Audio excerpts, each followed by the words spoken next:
Maria Arnaut koyun yapayını yerindeki fermerlardan alır, hem sade o yapayı angısını var nice yellen işleme. Evde o malı yıkır, büyümlerden hem gübürden paklayır, sonra da yellen kirden hem yağdan yıkır. Hazır kirli yapayı alır, yumuşatıyorsun.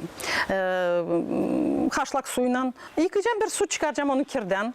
Gene de o giysi sabunundan sonra ikinci suyu gene giysi sabunundan gene biraz çıkar onun kiri. Sonra da durlayırız onu da koyarız kurusun.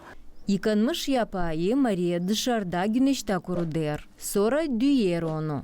Bu iş çok zaman alır. Çorbacıka yel işlerinden sonra yapayı fabrikaya götürüyor. Nerede malı taraktan geçirirler, yorganın çarşafını dikerler, yorgan hazırlayırlar. Ben geldim diktirmeye size bir büyük organ, hem bir de küçük organ. Hep kasları, hem yüzü büyük organı. 2.20'ye. 2.20'ye. Hem de yorgan şu da 1.10, 1.40'a. Fabrikada bir sıra iş yaptığından sonra yapağdan yorgan Maria'ya döner. Pek beğendim.